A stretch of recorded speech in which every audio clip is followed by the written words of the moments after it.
Hey folks, welcome to my channel நம்ம talkies. இன்னைக்கு நம்ம பார்க்க போற டிஷ் வந்து ரொம்ப சிம்பிளான ஒரு காலிஃப்ளவர் கறி தான் பார்க்க போறோம். ஒரு ஸ்பைசியான காலிஃப்ளவர் மசாலா பார்க்க போறோம். நீங்க இதை பூரி, சப்பாத்தி, தோசையோட கூட தொட்டு சாப்பிடலாம். வாங்க வீடியோக்குள்ள போவோம். ஸ்ட்ரைட்டா வீடியோக்குள்ள போறேன். இன்கிரீடியன்ஸ்லாம் காட்டுறது இல்லை, நம்மளோட யூஷுவல் இன்கிரீடியன்ஸ் தான். வீடியோவை கடைசி வரைக்கும் பாருங்க. ஃபர்ஸ்ட் மீடியம் ஃப்ளேமில் எண்ணெயை வந்து ஆட் பண்ணிக்கிறேன். அதுக்கப்புறமா சீரகம் ஆட் பண்ணியாச்சு. சீரகம் நல்லா பொரிச்சு வருது. அதன் பிறகு வெங்காயம். உங்களுக்கு வெங்காயம் ரொம்ப பிடிக்குன்னா ஒரு ஃபுல் வெங்காயம் கூட போடுங்க. நம்ம வீட்டில் வந்து ஒரு பாதி வெங்காயம் தான் பொடியாக நறுக்கி போட்டிருக்கோம். அப்படியே வெங்காயத்தை நல்லா சாட்டே பண்ணுங்க. கொஞ்ச நேரம் சாட்டே பண்ண அந்த வெங்காயத்தோட கலர் மாறிக்கிட்டே வருது பாருங்க. கோல்டன் ப்ரௌன் கலர் ஆயிட்டு வருது. ஸோ இப்போ அடுத்தது வந்து அடுத்த இன்கிரீடியன்ட் என்னன்னு கேட்டிங்கன்னா தக்காளியும் வந்து நல்லா வெட்டி வச்சுக்கோங்க. தக்காளி வந்து நீங்கள் வந்து எப்போவுமே நான் சொல்கிறது தான், என்னோட எல்லா வீடியோலையும் சொல்கிறது தான், பெருசாக வெட்டிடுங்க. ரொம்ப சின்னதாக வெட்டிங்கன்னா ஜூஸ் வந்து அப்படியே லீக் ஆகி போயிடும். அதனால் பெருசாக வெட்டிட்டு உள்ளே வந்து நீங்கள் மேஷ் பண்ணிக்கோங்க. அதாவது இந்த கடாய்க்குள்ளே நீங்கள் மேஷ் பண்ணிக்கோங்க.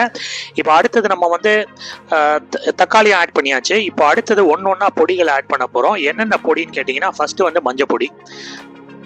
அடுத்தது வந்து என்ன பொடின்னு கேட்டிங்கன்னா வந்து காரப்பொடி, அதாவது வந்து சில்லி பவுடர், அதையும் ஆட் பண்ணிக்கோங்க.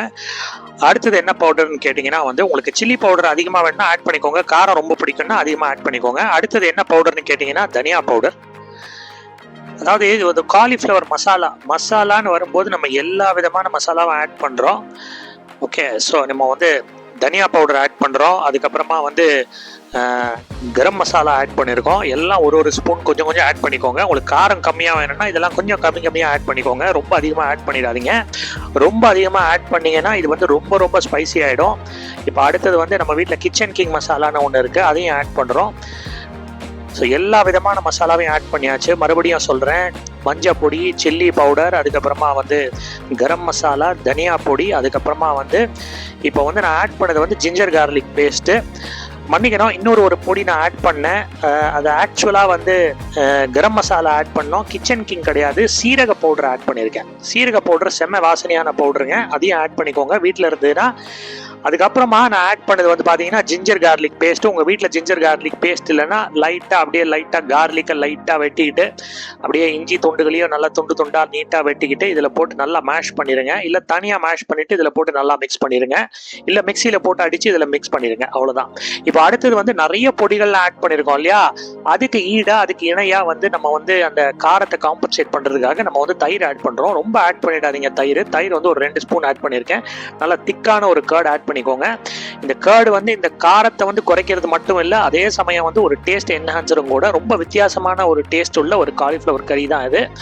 குழந்தைகளுக்கெல்லாம் ரொம்ப பிடிக்கும். நீங்களும் வீட்டில் செஞ்சு பாருங்க. வீடியோவை கடைசி வரைக்கும் பாருங்க. நிறைய பேர் நம்ம வீடியோவை பார்க்குறீங்க, ஒரே ஒரு நிமிஷம் தான் பார்க்குறீங்க, அதுக்கப்புறமா போயிடுறீங்க.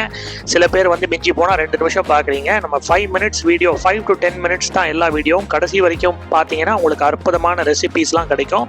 இப்போ அடுத்தது வந்து பிங்க் சால்ட் ஆட் பண்ணுறேங்க. எப்பவும் போலதான் நம்ம வீட்டில் ஒயிட் சால்ட் கிடையாது, பிங்க் சால்ட் தான் ஆட் பண்றோம்.